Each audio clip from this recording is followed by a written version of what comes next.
오늘 제가 좀 같이 또 우리가 생각하고 싶고, 자, 우리가 통일을 한다.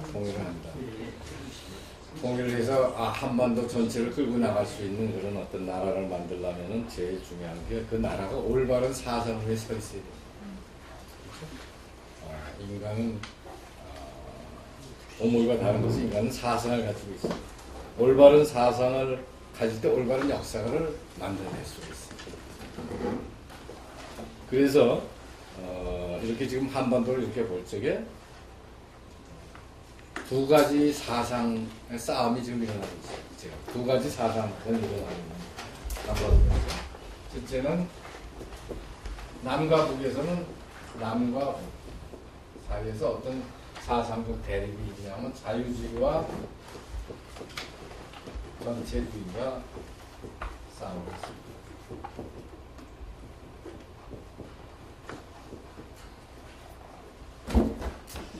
그 다음에 남한 안에서는 남한 속에서는 남과 남 속에서는 남남 갈등이라고 볼 수 있는 남 속에서는 제가 볼 때 공동체주의와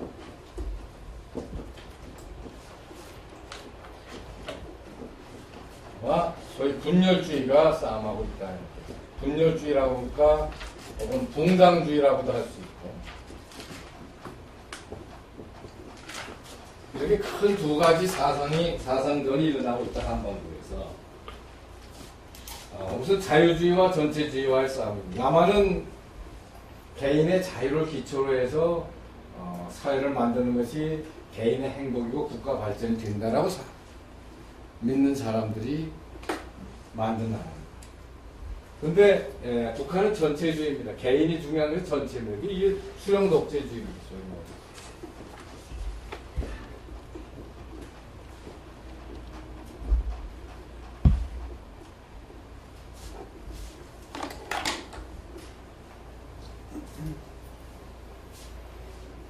수령이 내수입니다. 수령이 내수고 인민은 손과 발입니다. 그래서 인민의 삶의 목표는 북한 사람들의 삶의 목표는 뭐냐? 수령에 대해서 충성과 효성을 하는 것이다. 이렇게 볼 수 있습니다. 그럼 왜 충성과 효성을 해야 되느냐? 그 사람들의 이론에 의하면은 수령 독재주의, 소위가 얘기하는 건 뭐예요? 인간은 두 가지 생명이 있다. 하나는 육체적 생명이고 또 하나는 정치적, 사회적 생명이다. 정치적, 사회적 생명은 수령이 주는 것이다. 육체적 생명은 부모가 주는 거죠. 육체적 생명, 정치적, 사회적 생명이 있는데 이 육체적 생명은 부모가 주는데 동물도 육체적 생명을 다 갖고 있다. 인간이 중요한 건 정치적, 사회적 생명인데 이 생명은 수령이 주고 있다고. 그러니까 자기한테 생명을 준 수령에 대해서 효성과 충성을 다하는 것은 그게 이 사람들의 정적 생명을 준 에 대한 복원이 되겠죠. 그래서 북한 사람들 한 사람의 삶의 목표는 수령에 대한 봉사입니다. 자기 희생. 그래서 어떻게까지 얘기하냐면은 복숭아가 있는데 복숭아 씨는 수령이고 복숭아 살은 인민이다 그렇게 얘기해요. 수령이 커지기 위해서는 인민이 자기 희생을 해야 되겠죠. 이제 이거 완전히 철저한 전체주의입니다. 이거 사실. 파시즘이죠. 파시즘이라고 볼 수 있는. 그러면은 재미는 북한의 인민의 삶의 목표는 수령에 대한 봉사고 효성과 충성을 다하는 겁니다. 그럼 수령의 삶의 목표는 뭐냐? 수령의 삶의 목표는 남반구 해방입니다. 그게 수령은 공산당, 북한의 공산, 정당, 노동당의 목표가 수령의 목표다. 노동당의 존재 이유는 뭡니까? 남한의 해방이 있습니다. 인민민주주의 해방. 소위 북한식으로 남한의 북한식 흡수통일. 이것이 북한의 노동당의 존재 이유입니다.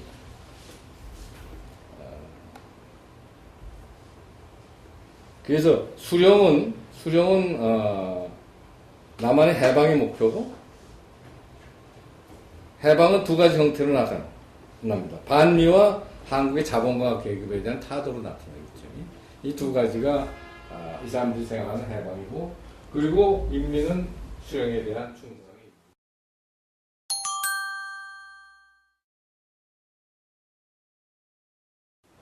이 두 가지 싸움이 있는데 우리는 앞으로 통일 과정에서도 그렇고 통일 후에도 그렇고 대한민국을 끌어갈 사상을 선택하는 이거다. 자유주의가 이겨야 되겠죠. 왜 그러느냐? 왜 자유주의가 전체주의보다 더 우리 민족이 앞으로 바람직한 사상의 방향이냐 하면은 여러 가지 얘기를 할 수가 있습니다만은 제가 흔히 이 자유주의의 가치를 얘기할 때 흔히 드는 예가 하나 있습니다. BC 1000년 정도 되면 그리스 시대입니다. 그리스 시대. 그리고 아시아에서는 두 나라 정도 됩니다. 이때 이 지구에 살던 사람들의 1인당 국민소득이 어느 정도 됐느냐. 1인당 국민소득. 요즘 가격으로 계산해서 이제 물질적인 수준이 어느 정도 됐느냐라고 묻는다면은 요새 경제사학자들이 어느 정도 될 것 같습니까? 두 나라 때 물론 잘 사는 사람 못 사는 사람 다 있지만 평균해서 요즘 가격으로 계산하면은 어느 정도 물질 수준입니까? 1인당 국민소득이 하면은 이게 150불입니다. 1달러는 150불 정도. 그런데 AD 1750년 정도 되면 이게 산업혁명 직전입니다. 산업혁명 직전이 되는데 영국 산업혁명이 저 후에 나타나요. 1750년대 지구촌에 사는 사람이 1인당 국민소득을 계산해보면 어떻게 나타나냐 하면은 굉장히 생각보다 낮습니다. 180불로 낮다. 그러면 말이죠. BC 1000년부터 AD 1750년, 약 2750년 동안의 인류의 물적 풍요가 별로 높아지지 않았습니다. 물론 좀 높아질 때도 있고, 그 다음에 패스트가 돌아서 떨어지기도 하고 그랬습니다만, 거의 인간의 물적 풍요는 증가하지 않았습니다. 그런데 결정적으로 그 이후에 변화가 일어나기 시작합니다. 그래가지고 AD 2000년이 되면은 1인당 국민소득이 지금 전 세계 6,600불로 나와. 180불에 6,600불로 250년간 뛰었습니다. 250년.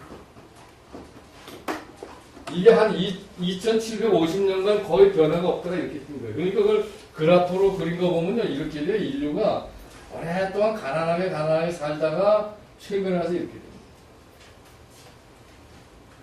무엇이 이걸 갖고 왔느냐? 무엇이 이걸 갖고 왔느냐? 왜 1750년대부터 2000년까지가 이렇게 됩니다. 그 전에 다 가난하게 살아요. 우리나라도 마찬가지예요. 우리나라도 임진왜란 후부터 16세기부터 우리나라가 절대적으로 생활 수준이 낮았습니다. 그래서 제사 못 지내는 가정이 많았습니다. 가난해서 망했습니다. 우리가 사실 조선도. 지금 우리가 물질 풍요를 엄청나게 누리고 있지만 이건 굉장히 최근의 현상입니다. 무엇이 이것을 가능하게 했느냐 하면 한마디로 자유입니다.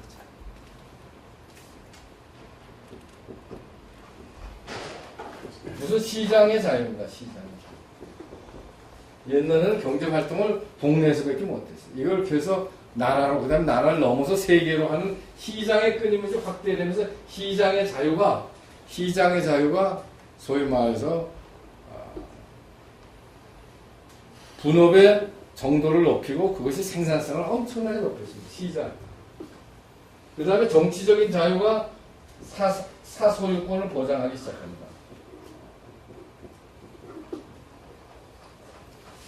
사적 소유를 보장하지 않으면 자기가 투자를 해도 그 투자 결과가 자기한테 오리라는 보장이 없지 않습니까? 그래서 노력을 안 합니다. 사실. 새로운 생산물을 만들어낸다든가 새로운 기술 투자를 안 합니다. 근데 정치적으로 딱 안정해서 법치가 세워서 소유권을 보장을 했으니까 노력에 따라서 보장을 받게 되고 시장을 통해서 이게 뭐예요? 엄청나게 생산성이 올라갑니다. 여러분 아마 아담 스미스의 국부론 보면 어떤 게 있어요. 사람이 핀을 혼자 만드는 것보다 혼자는 하루에 10개를 만든다면 두 사람이 만들면은 50개를 만든다. 이런 얘기 나오죠. 세 사람이 만들면 200개를 만듭니다. 그러니까 분업이라고 하는 거는 생산 과정을 이렇게 쪼개가지고서 거기다 전문화해서 하면은 같은 생산물도 전문화를 하면 할수록 엄청나게 기하급수적으로 늡니다. 그게 자본주의 발전, 시장 경제 발전, 경제 발전의 기초입니다. 가장 경제 발전. 그래서 그러면 이 분업의 정도는 무엇이 결정하느냐? 왜 어떤 사람은 분업을 요거밖에 못하고 그러니까 하나를 만드는데 5개로 나누는 나라가 있고 20개로 나눠서 일을 하는 나라가 있다면 20개로 나눠서 일을 하는 나라가 생산성이 훨씬 많겠죠.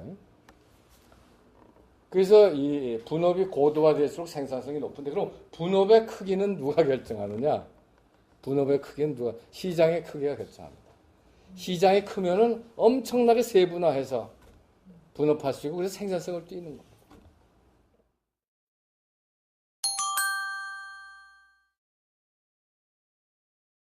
제가 옛날에 2000년 초인가 1990년대 말인가 만주에서 길림에서 회의를 하는데 북한의 김일성 교수들하고 러시아 사람들하고 중국 사람들하고 회의를 한 적이 있어요.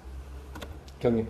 근데 내가 그때 참 한심한 걸 내가 느낀 게 이렇게 하고 있더라고 북한이. 시장이 얼마나 중요하다는 걸 시장의 크기가 중요하다는 걸 말씀드리려고 하는데 이렇게 북한이 되어 있잖아요. 시장이라는 게 뭐예요? 소득 곱하기 수준, 소비 수준 곱하기 사람 수 아니겠어요? 사람 수. 이게 시장이라고. 사람 수가 정해져 있으면 소득이 높을수록 시장이 커지겠죠. 그렇잖아요? 구매력이 있다는 얘기지. 근데 북한은 사람 수는 한 2,500만이 있는데 소득 수준이 낮은 게 시장이 작잖아요. 그래서 여러 가지 가지고 좋은 분업, 세분화된 분업을 도입하기가 어려운데 북한 전체를 놓고도 한 시장이. 근데 어떻게 이 사람들이 하냐면 이걸 또 나눠요. 자력갱생 한다고 해서 또 나눠. 그래갖고서 여기다가도 가구 공장 하나 세우고 여기다가도 가구 공장 하나 다 이렇게 모든 공장 여기다 철물 공장 하나씩 다 세우고 이렇게 되니까 이 전체도 시장이 작은데 이런 식으로 하니까 더 작아지는 거예요. 그러니까 분업을 하려고 해도 할 수가 없어. 생산성을 올리려고 해도 올릴 수가 없어. 이거는 완전히 이 근대의 아주 기본적인 겁니다. 그래서 내가 김일성 대학 교수들 보고 미국에서 말이야, 목사님이나 이런 분들 오시는 것도 다 좋지만 경영학자를 좀 불러라 말이야. 이게 아주 기본인데 이렇게 해서 안 된다 너희들. 무조건 인민을 그렇게 이거 자꾸만 하니까 별로 수요가 없으니까 공장에 돌아가자 말도 하니까 또 돌아가려면 에너지가 없고 어떤 때는 인풋이 없고 말이죠. 원자재가 없고 그러니까 하다 말다 점점 떨어집니다. 이거 다 하나 하고도 우리는 지금 남한 전체 하고도 안 돼서 세계로 뻗쳐나가면서 막 파고 들어가서 시장을 키워가지고서 분업을 높이고 생산성을 높이는데 이건 거꾸로 갑니다. 그게 이제 자주 뭐 이런 얘기 가지고 그러는 거죠. 자주경제, 자립경제 한다고 그러는 거죠. 그 다음에 사소유권을 보장하지 않으면 사람이 노력을 안 합니다. 그건 뭐 아주 인간의 기본이죠. 그렇죠? 투자한 만큼 이걸 제대로 안 되면요. 장기적인 투자를 안 해요. 근데 정치적 자유라는 게 뭐예요? 임금이 절대 왕이 마음대로 못하는 거 아니겠어요? 시민의 권리를 인정하고 시민의 재산권을 인정하고 보호해 주니까 안심하고 투자하고 혁신한다는 거예요. 그 다음에 이제 사상의 자유입니다. 아니 지구는 도는 게 아니다. 지구가 중심이다. 이게 아니라 지구가 돈다. 라고 얘기를 하려면 중세적인 기독교 철학을 벗어날 수 있어야 될 거 아니겠어요? 사상의 자유에서 엄청나게 새로운 혁신이 나타나고 발명이 나타나고 기술이 나타나고 기술이 발전하고 열심히 일할 인센티브가 있고 그 다음에 생산성을 높일 수 있는 분업을 이것이 사실은 이 자유주의가 이걸 만든 거예요. 여기서. 그러니까 앞으로 통일 후도 그렇고 통일 과정도 그렇고 대한민국이 나아갈 기본은 기본적으로 자유주의의 기초. 이것이 승리했다가는 이제 모두가 어려워진대. 그래서 이렇게 된다. 이렇게 볼 수가 있습니다.